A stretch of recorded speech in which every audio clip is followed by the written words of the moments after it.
It's been a few years since Lexus introduced us to their full battery electric model, the RZ.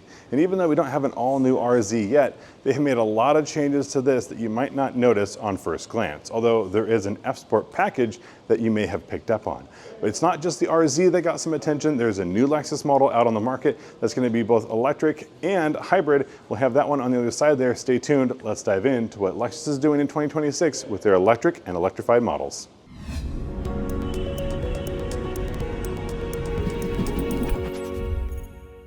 So what makes this an F-Sport model? Well, besides the badging, there are going to be a few things that stand out and a few that are going to be a little bit less obvious.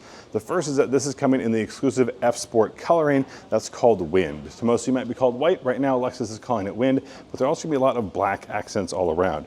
Now, this piece here is not going to be part of that F-Sport packaging. This is part of the RZ look. It helps create that grille, but it's sort of a reverse grille. Instead of being black in the center, it's body colored. One that I probably enjoy, but not everyone has been the biggest fan. But you'll also find a lot of black accents all around. We have it on the front lip spoiler there, here in the wheel arches. We also have it on this wheel set. Now this is a 20-inch wheel, only a 235 width tire, which means that we're not getting insanely aggressive as far as performance, but still a pretty nice, attractive wheel. The first F-Sport badge that we're going to take a look at is going to be located right here. That's on your charge port door, which you'll notice is in a different spot than it has been.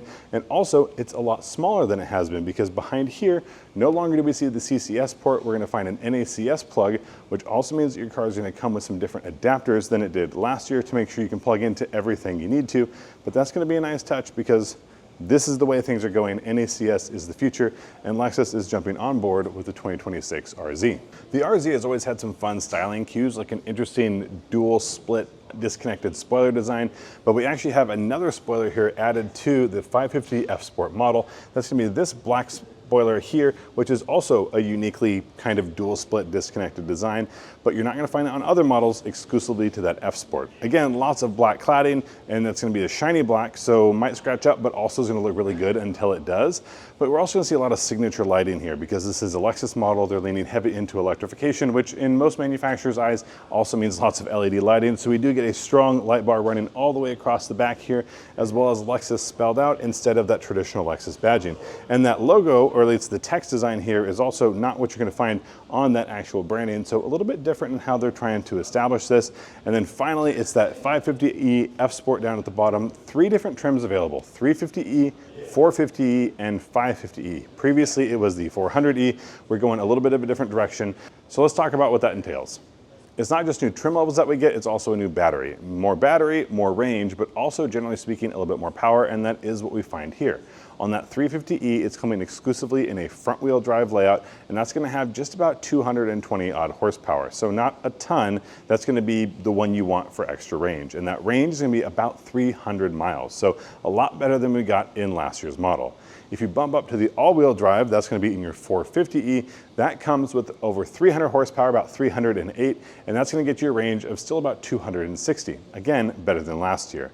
If you go all the way up to this 550 F-Sport, that means that you're going to get 402 horsepower, 0 to 60 time in 4.1 seconds, and a total range, unfortunately, only about 225. But even for a performance model, the fact that we get that bigger battery means we also get still usable driving range, at least as far as I'm concerned. And out on the road, it's going to be easier to charge this thing up because not only have we changed the connector, but we also changed the availability of power onboarding, charging. That means that at home, level 2 charging is up from 7 kilowatts to 11 kilowatts, and that is going to really cut down that overnight charging for folks who do have kind of a tight turnaround and you come home empty. You should be full in the morning, assuming you've got the right connector at home.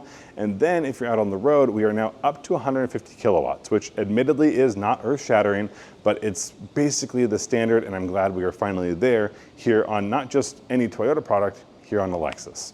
Now onto the interior, which is not radically redesigned, but I will say for the F-Sport, it comes in exclusively this black, so it is leaning hard into that sporty interior. Sporty, obviously, meaning black.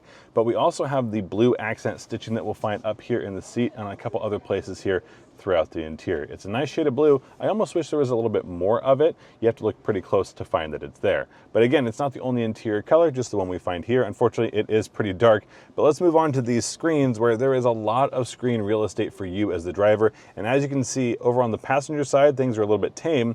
when you get over to the driver's side, everything gets a little bit bulkier, and it's very much geared towards the driver. So it really does feel like a more of a cockpit-like experience, but with a lot of screen. I just wish this one was maybe a little bit higher, but again, this change is not really very much from last year.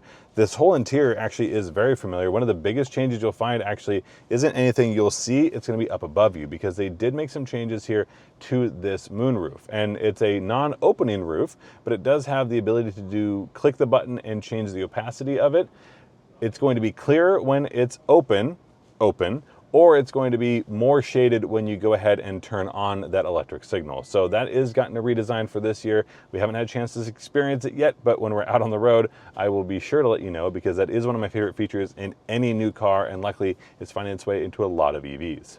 When it comes to the steering wheel, we will find a few other things that have changed over last year's model. Here on the F Sport, we find that little badging down there.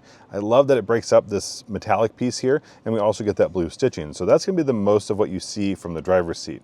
What you're gonna experience is gonna be what happens behind the steering wheel, because we have pedal shifters, but they're not traditional shifters in the regular sense, because there's no shifting.